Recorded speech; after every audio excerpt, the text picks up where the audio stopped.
উপজেলা শাখার। এই পর্বে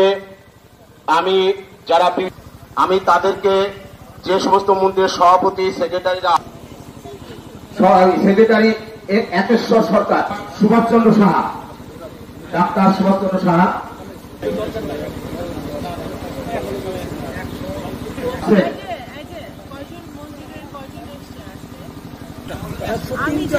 সপ্তাহ থেকে বিভিন্ন মন্দিরের আপনাদের এই পূজা এবং সামনে যে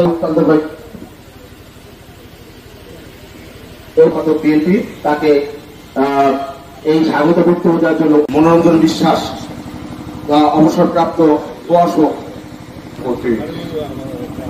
উদ্যাপন উপলক্ষে আজকে এই গণতন্ত্রের জন্য যে যুদ্ধ আমরা 17 বছর ধরে করেছি, ভোটাধিকারের জন্য যুদ্ধ করেছি, সেই যুদ্ধে কিন্তু আপনারা সকলেই সামিল ছিলেন কোনো না কোনো ভাবে। আপনারাও নির্যাতনের শিকার হয়েছেন, অনেকের জমি দখল হয়েছে, অনেকের পূজা মণ্ডপের আক্রমণ হয়েছে, অনেকের আপনার দোকান ব্যবসা প্রতিষ্ঠান দখল করা হয়েছে। কিন্তু আপনারা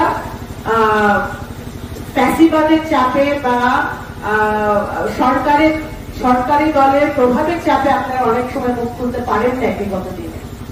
তো আজকে আমি আপনাদের বোন হিসেবে আমাকে পরিচয় করে দিয়েছে বিএনপি সাংগঠনিক সম্পাদক, কিন্তু আমি এই হিসেবে আপনাদের আজকে ডাকি নাই। আমি আপনাদের বোন হিসেবে, আপনাদের মা হিসেবে, আপনাদের কন্যা হিসেবে যাই আপনারা ভাবেন না কেন, সেই হিসেবে আপনাদেরকে দেখেছি যে আপনারা যদি কোনো সমস্যা থাকে আপনারা আমার সাথে শেয়ার করবেন, আমাকে বলবেন, আমরা যাতে এই সমস্যার সমাধান দুর্গা পূজা শুরু হওয়ার আগেই আমরা করতে পারি যদি কোনো সমস্যা থাকে।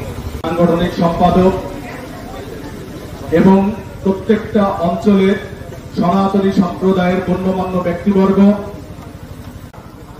উনি কখনো হিন্দু, মুসলমান, বৌদ্ধ, খ্রিস্টান ভাবতেন কিভাবে এই দেশটাকে পরিচালনা করেছে।